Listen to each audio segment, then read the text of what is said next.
Hello guys, my name is Naveed and welcome to my YouTube channel. Today we'll discuss another different data structure in Python language. That name is set. Like you can say set are an unordered collection of unique items. We can create the set by using the curly braces. So for example, if I want to create an set, my set is equal to. So first of all, to define a set, you need to write the element of set inside these curly braces. So for example, the element of my sets are, you can say the marks of student in the field of, you can say the data science subject. So for example, NLP marks, machine learning,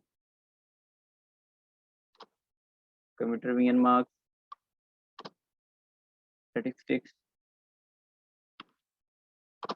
linear algebra, SQL database, 87. So this is my set. So if I want to see the content inside my set, simply print using print statement, print my set, and I can see. So next step is if I want to find out the length of my set. So how I can find out? So simply using the previous function that we are using for every data structure in Python language, that name is length. So length, and then provide the name of your set. So name of my set is my underscore set. Shift enter.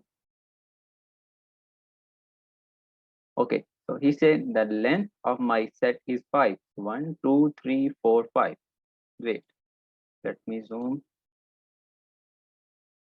Okay. After that, for example, if you think like either we can store different data type in it or should I have same data type, then you are right. You can store different data type. For example, you can store like first one is string, then number, second set is equal to Navi 1231 Russia, Ukraine.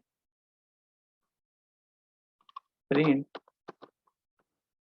shift enter, and here you can see it. We can have the different data type in Python set.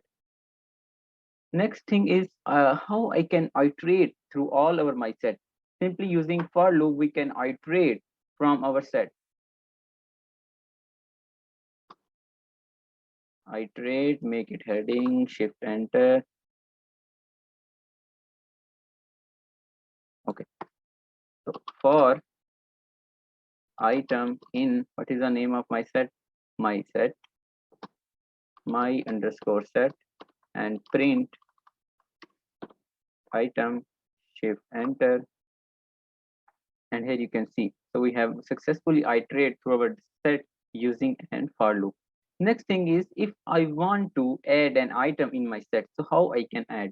So for an adding an item, we have the function set predefined name is add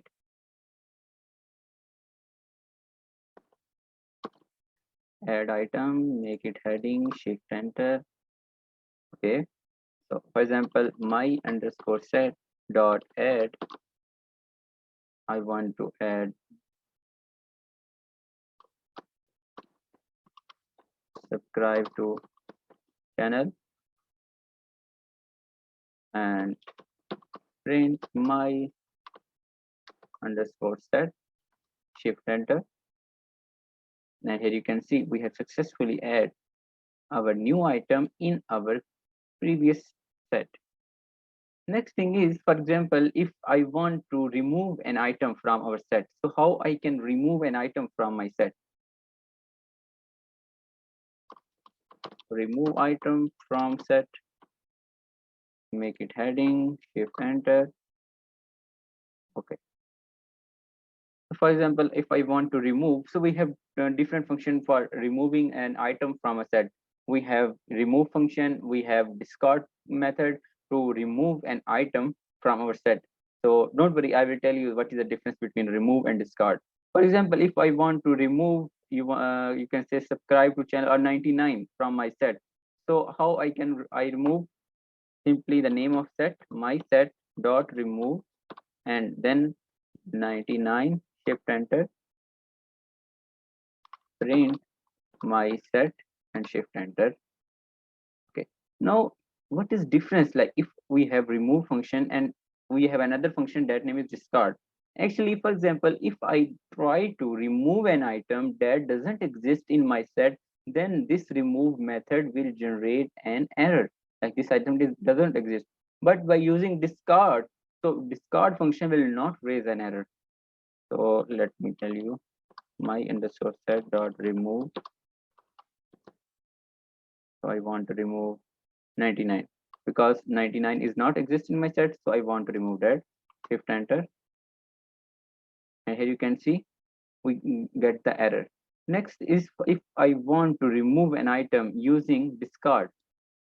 So my underscore set dot discard and 99, shift enter.